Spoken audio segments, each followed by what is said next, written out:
Assalamualaikum warahmatullahi wabarakatuh. Perkenalkan, saya Indah Frida selaku Ketua Kelompok.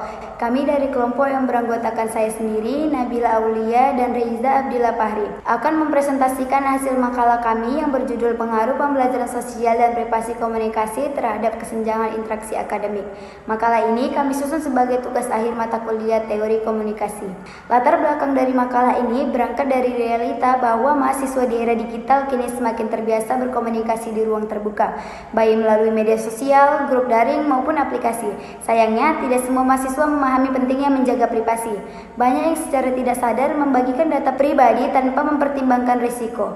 Di sisi lain, lingkungan sekitar juga turut membentuk kebiasaan mereka. Rumusan masalah dan tujuannya. Yang pertama, rumusan masalahnya itu ada pengaruh kesenjangan informasi terhadap pengelolaan privasi komunikasi. Yang kedua, pengaruh pembelajaran sosial terhadap privasi komunikasi. Yang ketiga, interaksi antara kedua faktor tersebut. Tujuan kami adalah untuk mengkaji bagaimana mahasiswa mengelola informasi pribadinya serta bagaimana faktor internal dan eksternal mempengaruhi pengambilan keputusan mereka dalam konteks komunikasi digital. Adapun teori yang kami gunakan yaitu ada 3 teori. Yang pertama ada teori kesenjangan informasi oleh George Loewenstein, yang kedua ada teori pembelajaran sosial oleh Albert Bandura, yang ketiga ada teori manajemen privasi komunikasi oleh Sandra Petronio.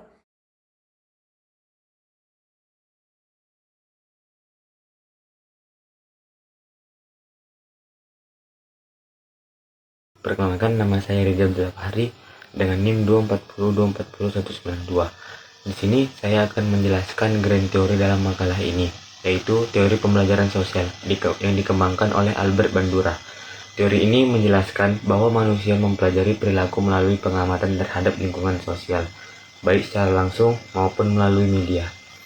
Dalam konteks mahasiswa, teori ini digunakan untuk menganalisis inti persoalan dalam makalah kami, yaitu bagaimana kebiasaan komunikasi mahasiswa terbentuk dari interaksi sosial, termasuk dalam cara mereka berbagi informasi pribadi di ruang digital. Selanjutnya ada konsep teori pembelajaran sosial. Konsep utama dari teori ini bahwa perilaku dipelajari melalui observasi, peniruan, dan penguatan sosial.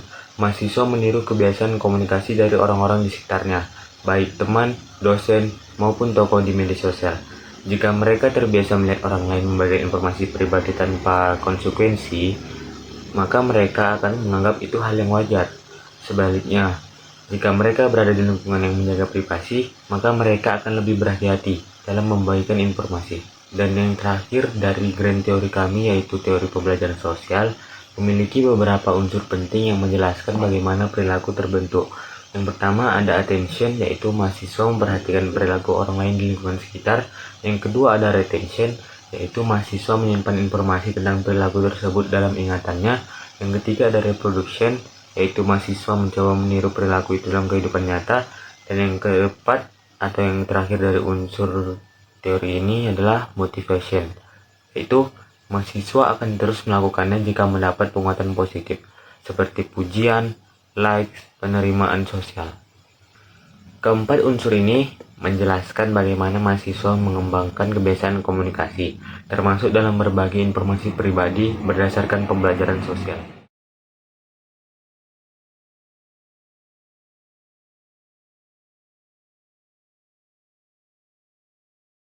Baik, sebelumnya perkenalkan, nama saya Nabila Aulia dengan NIM 240240195.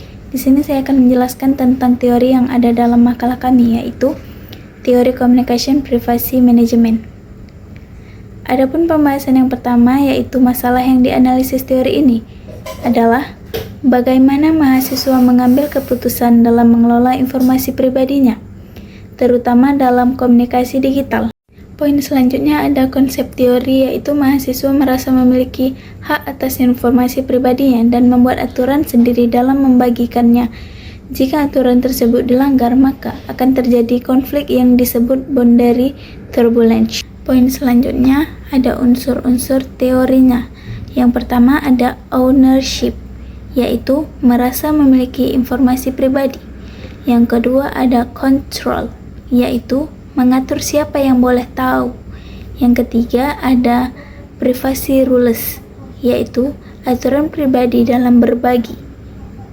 Dan poin selanjutnya ada co-ownership, yaitu informasi dibagi secara sadar. Yang kelima ada boundary coordination, yaitu menjaga batas bersama. Dan yang terakhir ada boundary turbulence, yaitu konflik saat batas dilanggar.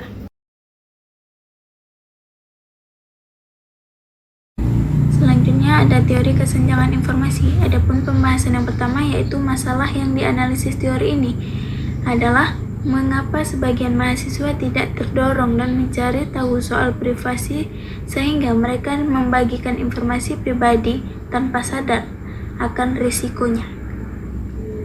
Selanjutnya ada konsep teori, yaitu motivasi untuk mencari informasi muncul seseorang sadar bahwa ada celah pengetahuan. Jika mahasiswa tidak menyadari adanya kekurangan informasi, mereka cenderung pasif dan rentan. Selanjutnya ada unsur-unsur teori kesenjangan informasi, yaitu yang pertama ada gap of information, yaitu celah antara pengetahuan yang dimiliki dan yang dibutuhkan. Yang kedua ada information trigger, yaitu dorongan untuk mencari informasi baru. Yang terakhir ada awareness, yaitu kesadaran akan kurangnya pengetahuan.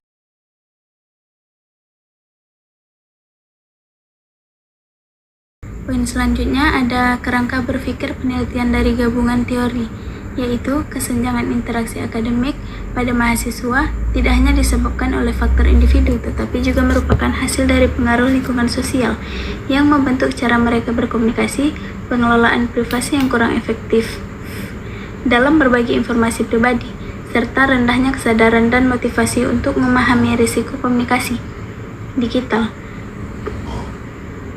Ketiganya saling berkaitan dengan memperbesar potensi terjadinya hambatan dalam interaksi akademik.